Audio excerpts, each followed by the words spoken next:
Ahoy kids, we're gonna be looking at a Newblood interactive game today. You probably thought it was gonna be something finished like Dusk or a Medieval, but nope, we're looking at the chappy robot game, Ultrakill. Not technically finished yet, they only have one episode available. Oh sorry, one act available. But I've got so much to say and gush about this game that I decided to give it its own video. First off, if you've never played a Newblood game and you hate retro graphics, then cover your poor eyes, because Newblood's overall aesthetic is inspired by retro shooters like Quake and Half-Life. When the founder was stuck with his ancient dinosaur computer while the rest of the industry was moving on, this is all he had. And as someone who grew up in a similar situation, this really resonated with me, because Dusk on the surface looks like your typical Quake clone, and I didn't really think it was going to be worth my time, but then I played it. Oh god, did I play it. Dusk made me a fan of Newblood, and one day I'd love to go and experience the rest of their library, but for now we're just going to take a look at their upcoming Doom Eternal Quake Devil May Cry hodgepodge of a game, because it's all I've been able to think about for the past few days, aside from my Deus Ex review, which is proving to be a bit longer than I anticipated. Man is dead, blood is fuel, hell is full.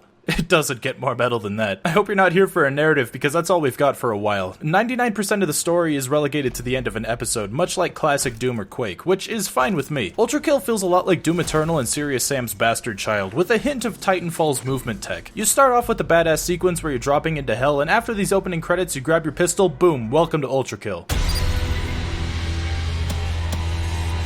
God, I love it when games do that. It starts off standard with your typical rushdown goons, followed by your projectile throwing imps, but oh no, this is not your typical Doom clone. With a well-timed melee attack, you can parry the projectiles right back at them, which not only deals splash damage to everything nearby, but gives you a hell of a score bonus to your rank, which is important if you want to master each level. The rest of the level is fine. It teaches you mechanics like the dash and wall jump, and the ground slam, which sends enemies up, letting you pick them out of the air. God, it just feels so good! But hell, why stop there? Shoot the glass out from under their feet and laugh as they fall to their death after death. Every level ends with this cool repeating backdrop, as it gives you your general stats, as well as a grade for time, kills, and style points, and a secret challenge that can really go fuck itself. Oh, what the fuck? The beginning of each level also gives you the chance to buy upgrades for your guns. A standard upgrade station, but the upgrades it gives you are far from standard. Let's start with the revolver, because that's all we've got right now. By default, you have a charge shot secondary fire, nothing too fancy, but the second upgrade is where things start to get crazy.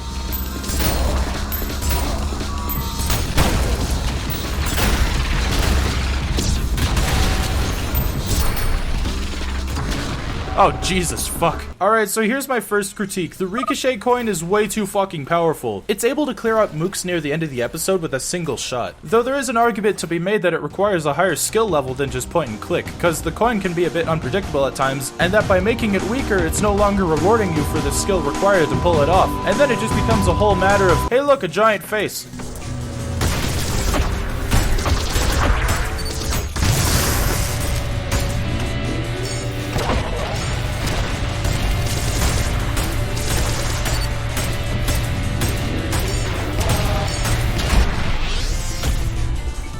By the second level, you start seeing this aim-looking robot mowing down everything in the background while you work your magic. You're supposed to fight him later on, but you can find a secret to encounter him a bit early, and take his shotgun earlier than you're supposed to. And by god, this shotgun is something else. Starting with a simple grenade launcher alternate fire that can be launched further depending on how long you hold the trigger for. Great for groups of these green armless fuckos, which can almost guarantee you an S-rank multiplier.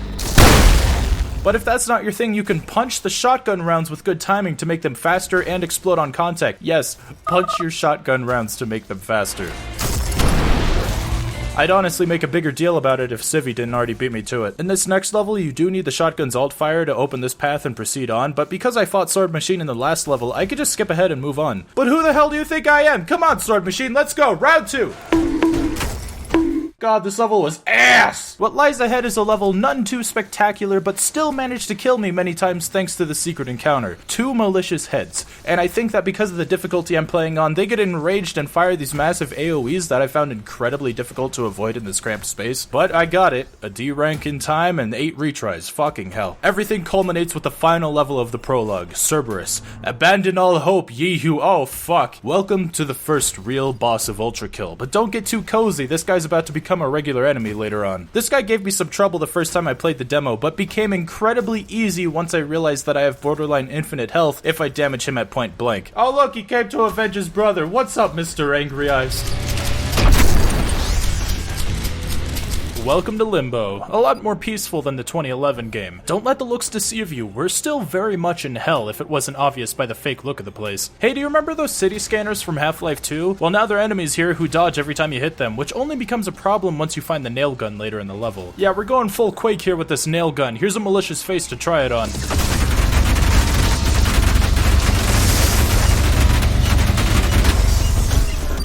The spread of the nail gun doesn't make it ideal for long-range combat, but the alternate fire creates a homing beacon for your nails to follow, allowing you to focus on your movement while the alt fire puts in all the work, and can be comboed with a second upgrade, weaponizing its own overheating gimmick and creating a volley of destruction.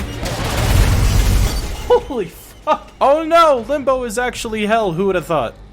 Anyways, if you break this wall down here... Oh god, I know this dungeon. Civi, open the door! I just want to talk! You!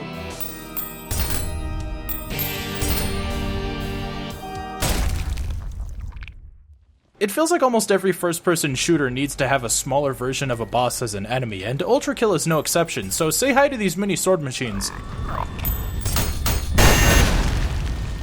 They're immune to your ground slam and your shotgun grenades bounce right off of them, but they react especially nasty when hit with the ricochet coin. The game goes all slow-mo and gives me a big ol' hit of dopamine, meaning I'm not gonna cry myself to sleep tonight. The level that follows is a long one if you're going for completionist because of its split paths. Otherwise, it's fairly short. You only need one skull key to open this door, but if you go out of your way to find both, you have an optional boss encounter with two sword machines that need to be killed within a short time of each other, or else they'll just pick themselves right back up. A fun fight that did a great job at kicking my ass.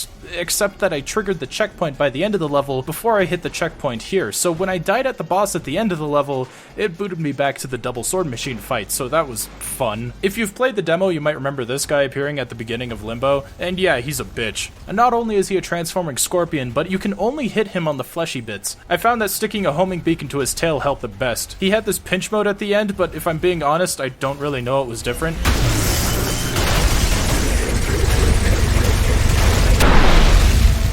Limbo Level 4 is a bit of a lore episode, setting up this Gabriel character who seems to be some kind of angelic hero or something. I mean, V1, the robot that we're playing as, also has those angel wings, so I'm not entirely sure what's going on here. Forgive me, Gabriel. If you're just playing casually, there's not really much else to this stage. You do have this Roman numeral door with each prior level having a Roman numeral switch in it that you can press. Number 3 is after that double sword machine fight in the last stage, and if you keep an eye out for them, they shouldn't be too hard to find, you just have to know to look for them. I didn't find these until my 4th playthrough or so, and I was a tad underwhelmed when all I got was another revolver, but oh god was I wrong. It's an attachment for an attachment, making your default pistol do as much damage as a charge shot, and it feels so fucking busted. Where did he go? Have I ever told you that one of my favorite tropes of any video game is an evil version of the main character?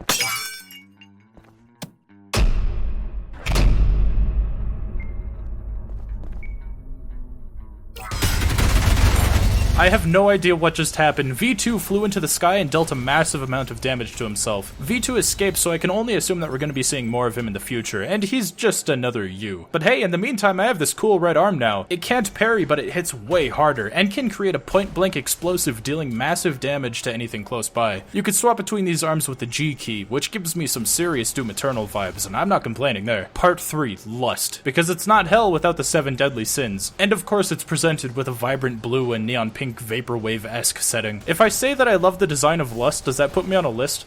I'm not the biggest fan of Lust as a set of levels, though. A couple levels force you to break these power boxes and move on with these smaller, cramped environments, and with the new soldier enemies that fire 5 projectiles at you at once, it kinda becomes a pain. You can find another lore book if you're looking hard enough, establishing this Gabriel character to be a real asshole, claiming to be doing God's work. Either we're the bad guys or this guy is beyond fucked. It's not long before we get the railgun and the real fun of the gameplay begins to shine. The railgun is incredibly powerful, but has a really long cooldown between shots, and the game actively encourages you to swap to another weapon to let it recharge, with a nice audio cue letting you know that it's ready. Lust culminates with this massive titan that's been roaming around the area coming to kick your shit in. First with a hand battle, before ripping the roof off the place like he's the goddamn icon of sin. Though unlike the icon of sin, I actually thought this was a pretty mediocre boss fight. Here comes a giant fish! Yeah, I don't know what else to say about this fight. It's a spectacle, but it goes on for a bit too long and he hits way too goddamn hard. Just shoot it till it dies. It's only natural that Gluttony would be a Vor level. God, I hate these sometimes. It reminds me of the Vor levels from Blood Episode 4. Gluttony is a gauntlet, a constant stream of blood and violence, with some of the toughest challenges seen yet. But you should have a fully decked out arsenal at this point, so it's just a matter of skill. And before you know it, you're at the final boss of Act 1. Machine, turn back now. The layers of this palace are not for your kind. Turn back, or you will be crossing the will of God. Behold, the power of an angel! Oh, you must be that Gabriel character. Cool design, a little prejudiced against robots. But alright, let's go. Okay, I wasn't expecting that. Alright, I'm gonna be honest, this guy's a bit bullshit on violence difficulty. His attacks have little to no telegraphs, and it almost felt impossible to predict what he was gonna do next, especially when he teleports behind you and kills you before you have time to react. There is a pattern though, you can get this down, it just isn't very apparent at first. I didn't have much of a problem with this guy on standard difficulty, but it does show that there is enough of a difference between the two available difficulties, which I enjoy for repeat playthroughs. I think the worst part is that during his second phase he pulls up the spinning shield of swords, preventing you from getting close enough to heal with his blood. But aside from that, it's an overall satisfying and climactic boss fight to end the episode on. And his speeches gave me goosebumps despite how little I know about the character. Fantastic voice work. You insignificant fuck! This is not over!